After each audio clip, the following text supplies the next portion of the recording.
Most lifters are training completely wrong. They focus on weights, sets, reps, but they ignore the most important factor that will decide either you are going to grow muscles or waste your time, and that is time under tension. So here is the truth. It doesn't matter if you're doing 6 or 12 reps.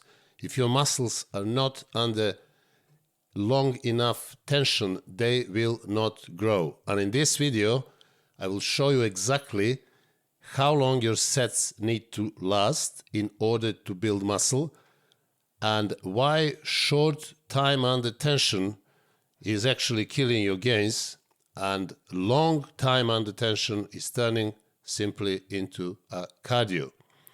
I'm Dr. Nash Jocic, a former bodybuilding champion. I have been in bodybuilding for over 40 years, and during that time I have trained personally over 3,000 clients and helped them to get in the best shape of their lives. In the meantime, I've published 10 ebooks which are available for you on my website. Just click the link down in the comments and you can access them. My ebooks are full with detailed explanation regarding muscle growth, fat loss, training for beginners, and much more. So if you want to expand your horizons and enrich your knowledge, please consider these ebooks. They will be of great help to you. So let us dive into the topic today. So what is time under tension? So time under tension is the time that you actually spend under the load, using the load, lifting and lowering, and that time under tension has to be of specific length in order to help you build muscle. If you spend less time under tension than recommended, you will be killing your gains. But if you spend long time under tension, you will turn your training session into a cardio. So it's very important to understand what time under tension is, and in order to get there, we need to understand what are the critical parts of every single repetition that we do. So concentric part is lifting the weight. This is when you turn the weights up.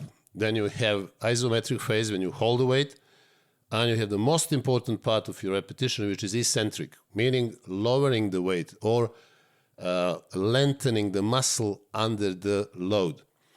So you can't simply just rush through your set in order to lift heavier weights, because this is not going to contribute to muscle growth. It's physiologically impossible.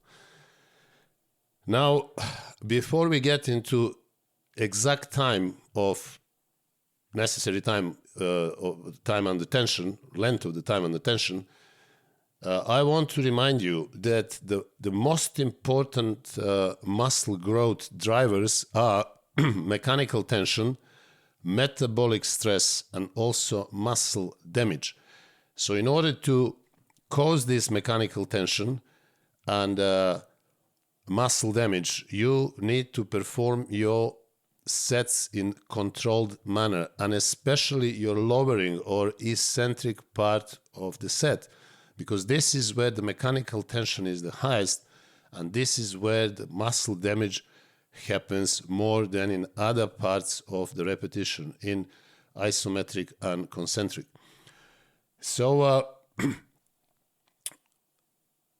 there are many scientific researches which are quite accurate, because they're using the most advanced technology in measuring impact on time under tension on the muscles. And the general consensus is that hypertrophy is best achieved if the time under tension is anywhere from 30 to 70 seconds. So anything less than 20 seconds, that means that the weight is too heavy. So you are tackling the strength zone, so you're not necessarily focusing on hypertrophy. More than 90 seconds, and that means that the weight is too light. So basically, you are not stimulating hypertrophy, you are focusing more on the endurance. So these researches are conducted over 2 decades, and I personally believe in them. because they are quite accurate. And also, what is more important is that if we are looking into the history of bodybuilding, you will find out that every single time when people increase their number of reps, or sometimes even double number of reps, they have experienced much better results. So why is that? So we are constantly talking about 6 to 8, 8 to 10, 8 to 12, 12 to 20. It seems as those numbers have some magical potential or nature. But numbers that we are using are actually completely irrelevant when it comes to muscle hypertrophy, because your muscles and your body simply don't know what number 6 is, number 8 or number 20. But there is something into these numbers which we usually ignore or neglect. And this is the time actually that we spend performing particular set, either that is biceps curl or leg press or squats or similar. So that time, if you're, for example, performing 8 reps all the time, and then you move to 15 reps, and you experience, as many of you guys who came back, and thank you for that, put into your comments, saying, oh, since I started following your advice, results were immediate. Within a few weeks, I have changed. I started getting more pump, my muscles were bigger, I'm getting leaner, my veins are popping out. So why is that? It's not because I magically discovered that number 20, which you need to do for legs, or 12, 15 for chest. No, it's simply because you're spending more time under tension. So that time under tension is critical for hypertrophy. I have to highlight that again. So when you increase number of reps, you actually increase the time under tension. So if your set was, for example, 15 seconds, you were doing, let's say, 6 reps, quite very fast. So we're talking about 12 seconds, right? So now you increase the number of reps to 12. All of a sudden, from 12, you go into 24 seconds. So the time under tension has doubled. And this is actually what has brought you result. It's not just the number, it's the time under tension. You can also achieve the time under tension if you go slower. So let's say you can do 6 reps still, but if you spend 4 seconds per rep, everything will change. Now, how fast should you go? So there are a lot of debates on the duration of the repetition. So how long should you go? One thing to remember, when you are performing concentric part, that contractive ability, which is directly related to muscle filaments like myosin and actin, they will be triggered completely because you're fighting resistance, you're fighting gravity on the way up. So even if you go 1 second up, that will be beneficial. But on the way down, you need to understand that the gravity will pull that way down. So the only way that you will benefit from lowering the weight is if you slow down. So this is how you create mechanical tension. So if you just drop that way down, as quite few of you are actually doing it day in, day out, gravity will do the job. So you're not going to do anything. Apart from that, the negative part, I mentioned it in the last video, the eccentric part is more beneficial for growth because it contributes to 70% of the muscle growth, while concentric part contributes up to 30%, 30 to 40%. So you need to pay more attention of lowering the weight. So for how long should you lower? Obviously, there are always extremes. Some people will say, oh, negatives, I'm lowering 7, 8 seconds. People are measuring that on the watches, looking, focusing on that in extraordinary long negatives. This is not necessary. You need to find that sweet spot. If you're lowering 2 seconds, you're fine. If your concentric motion is 1 second, you're fine. This is 3 seconds per rep. So if you want to be in the range of 30 to 70 seconds, obviously you need 10 reps in that controlled fashion. So time under tension will be very effective and will give you results. If you go 4 seconds, maybe 2 up, 2 down, which quite few people are doing, you will find out that actually 10 reps like that will bring you more time under tension. So you will spend 40 seconds doing a set, which is fantastic. But you need to find it out. Some people prefer to go a bit slower, maybe 3 seconds down. Some people prefer to go 2-2. Some people prefer to go 1-2. But what is the most important is that you are controlling those reps. So if you are just swinging and throwing those weights up and down and say, I'm going to do 20 reps because this is my time, that doesn't count. So form comes first. Form has to be perfect. And then timing. Obviously, you need to develop the feeling of going slowly down and slowly up, not just to focus on counting seconds, because it doesn't work like that. Practice creates masters. As you know, in Latin, there is a famous saying, repetitio mater studiorum est, meaning repetition is the mother of study. So if you want to learn something, you need to keep experimenting. I kept saying this over and over and over again, but it seems that not all of you are watching my videos until the end. And this is why people are coming and asking me questions which are actually answered within the video. So my videos are not that long. They are 20 to 30 minutes. So pay attention to the whole video until the end, and especially in the final part in which I say this video is your guidance, is the suggestion of alternative ways of building muscle. Not everybody is born to do heavy duty or to follow Dorian Yates principles. Some of you are, but most of you are not. And this is why I'm trying to give you options so you can choose. You are free. If you can choose, you are free. If you don't choose, you imprison yourself in a dogma. You become religiously connected to a particular system. And this is not very good. This is actually humiliating for a human potential. Our intelligence allows us to combine, to compare, to choose, to ask, to be curious about things, and then in the whole matrix of reality, we find what works for us. So I'm giving you options. I'm giving you a chance to be free, to think outside the box. Oh, I've been doing this. I'm following Dorian Yates. I'm following Mike Mentzer. I'm following Serge Nubre. Wrong. You don't have to follow anybody. People are coming and saying to me, oh, it's not possible to do 40 sets. I never said you should do 40 sets. I don't do 40 sets as Serge Nubre, but I am giving you an option. So having said all of this, I want to acknowledge once again that your experiment with time and attention is critical. You will find out what works for you. But try to move those sets. Count, just for experiment purposes, count how long is your set in average. And you will be surprised to find out that actually if you do 10 reps, it's usually 10 to 15 seconds, not longer than that. And then you will be shocked. So maybe you lower the weight and pay attention to the form and try to push that towards 20, 30 seconds and see what happens. You will immediately feel the difference. Your muscle will start burning because you're going to be burning more, using more muscle fibers, not just the ones that will respond quickly to 10, 15 seconds time and attention. So general consensus is that anywhere from 30 to 70 seconds is the best time under tension.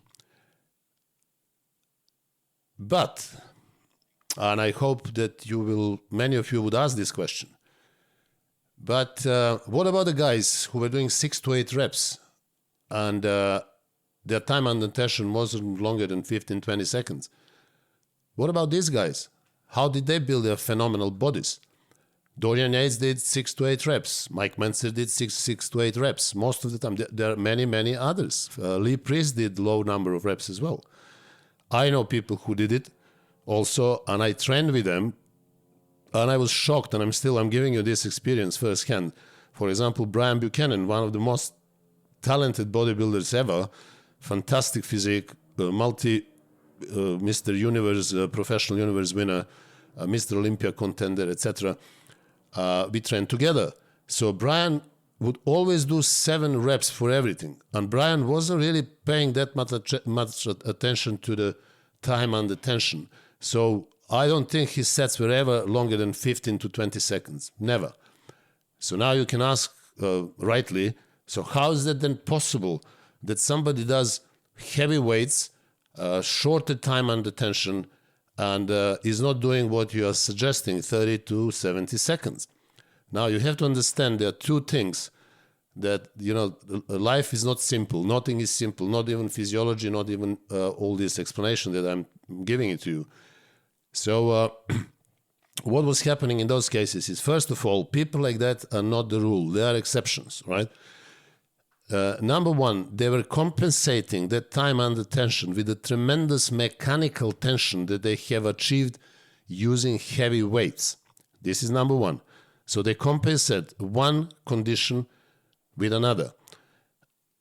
What was underlying reason for that extreme muscle growth was that these individuals have dominant type 2B muscle fibers. They are genetically gifted with this type of muscle fibers, type 2B, which are purely glycolytic muscle fibers, and they can double in size. So these are the muscle fibers that grow more than any others, more than type 2A and more than type 1.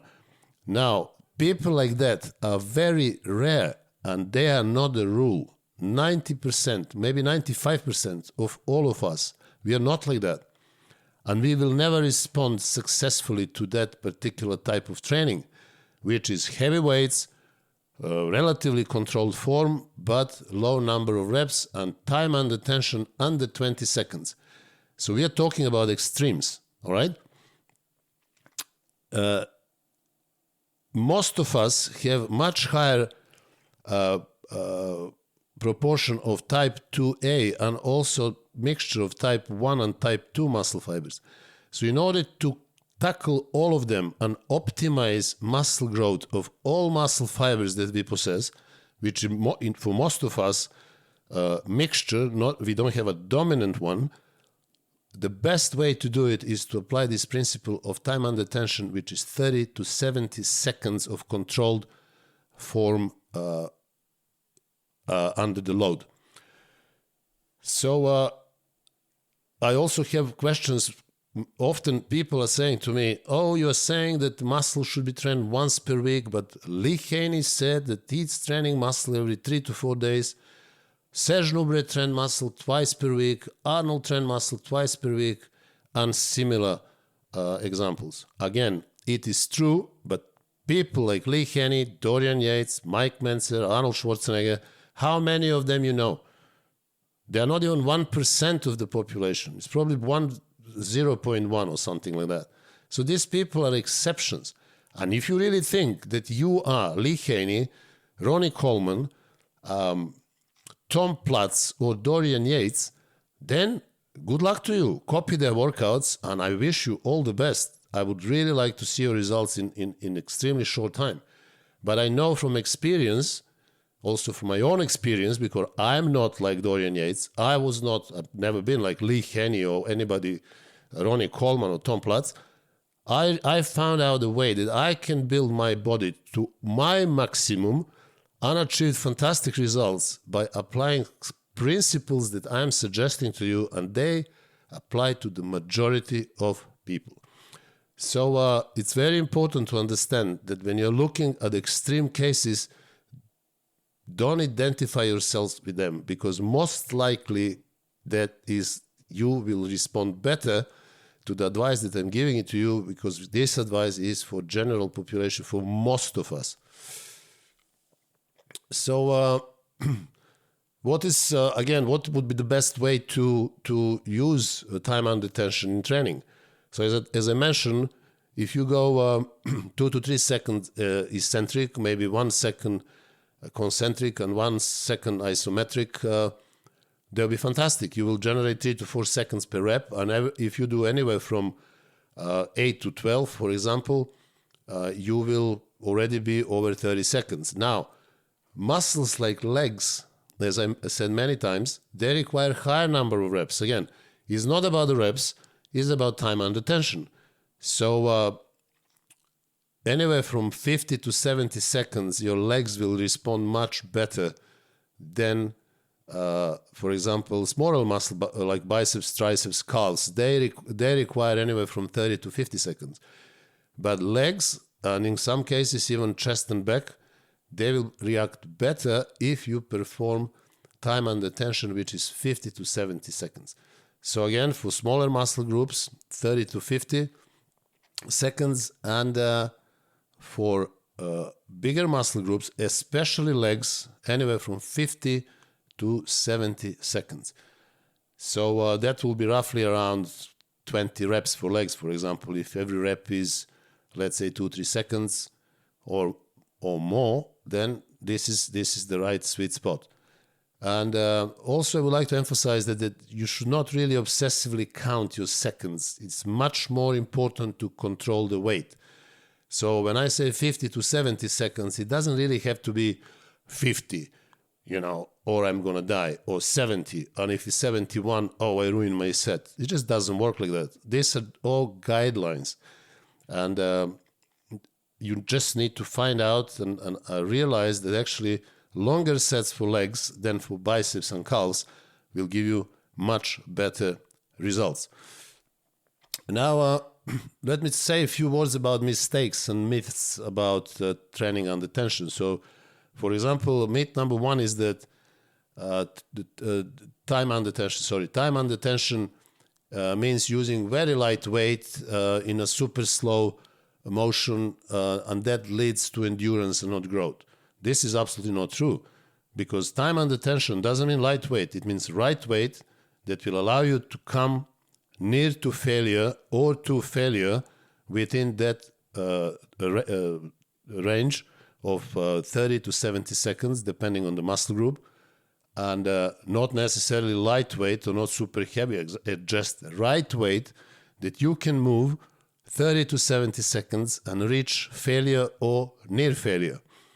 Myth number two is that only super heavy weights build size. And that's it, end of story. But this myth simply ignores eccentric repetitions. And if you're using super heavy weights, you will never be able to go very slowly down or slowly down. So therefore, you're going to be losing, again, that potential of time under tension required for optimal hypertrophy. People who lift heavy weights, their form is super heavyweights. Their form is never perfect. Power lifters, weight lifters, they're all bouncing, explosive motion and stuff in order to lift the weight. Once again, I would like to remind you that I'm talking only about muscle growth and fat loss on my channel. I'm not interested in powerlifting, in weightlifting, in calisthenics and similar things, because this is not my area of expertise. If you want to know more about that, you should visit different sites and channels, and then get an advice from people who are experts in weightlifting or powerlifting. But I'm talking about optimization of muscle growth and fat loss. Now, myth number three is that time under tension must be the same for all muscles. This is not true. As I explained, muscles have different combination of muscle fibers. Some muscles have more type 2B and type 2A muscle fibers. Fast twitch muscle fibers, they require different time under tension, especially some muscles are smaller, and they also require different time under tension. Some muscles are made of combination of muscle fibers, and in order to tackle them all, you need longer time under tension, and also bigger muscle groups need longer time under tension. Mistakes that are often encountered during training, and they are related to time under tension, are, for example, bouncing the weights, dropping weights too fast, and losing tension. This type of training will take you nowhere. Probably it will just make you injured quickly, because it's increased this type of training of bouncing and losing tension and cheating a lot. This is very, very dangerous technique, and that has nothing to do with time under tension. So if you do more reps with a bad form just in order to make your set last longer, you're doing a big mistake. Another mistake is when people pause too long on the top of the contraction. For example, when you do biceps, you come out all the way up and then you squeeze there and you stay there for a few seconds, or doing chest on top position. This is, again, you're losing tension there. So we're not talking about time under tension. Tension means tension throughout the set, meaning muscle is constantly tense, and that can only be achieved if the controlled slow motion and without stopping at any point. So don't just stop in order to make your set longer. It's not going to work. It's another big mistake. At the end, I would like to recap and say once again that time under tension is critical for muscle growth and hypertrophy. And if you are rushing, if you are cheating, if you're using weights which is too heavy and your sets are short, you are going to be killing your gains. You will never achieve optimal muscle hypertrophy. Also, if your time under tension is too long, it's like 2-3 minutes or something, that set turns more into cardio exercise and is not very effective for optimal hypertrophy. Remember that 60 to 70% of growth comes from eccentric phase of lowering the weight. And that is very important because that will change everything. You need to pay attention to the eccentric, to the negatives. That will also increase the time under tension. So if you focus, if you are completely aware of what you're doing and you're doing it perfectly, not only will benefit from eccentric potential of eccentric repetitions, but you will increase time under tension. So you're going to be winning on two fronts immediately. The best time, this is general consensus, and it has been proven in practice for most of the people, overwhelming majority, the best time of time under tension is 30 to 70 seconds. Speed, pace has to be controlled on the way up, all the way down. If you don't do that, that set will not count. If you are not controlling your reps, you are wasting your time. So, guys, I hope that you have enjoyed this video, that you have learned something new. And if you did, please subscribe to my channel, like the video, and also send me your comments. And as many of you know, we have fantastic discussion, very vibrant discussion on our community page. And this is the place where you can ask questions and others will answer, exchange your experience, share your experience with us. And also I will be answering a lot of comments as well, as much as I can, obviously. Let me remind you once again that I have published 10 ebooks for you, and you can access them simply clicking on the link below in the comments. My books are fully packed with detailed explanation of everything that you ever wanted to know regarding muscle growth, fat loss, training for beginners, the best training systems, the best number of reps, sets, explanation about time under tension even more in detail, etc. Also, if you check this video, you will find out my other services that I provide on my website, services like personalized training programs, personalized nutritional programs, online coaching, telephone consultations, and also personal training one-to-one for people who live in London. So until the next video, I wish you all the best.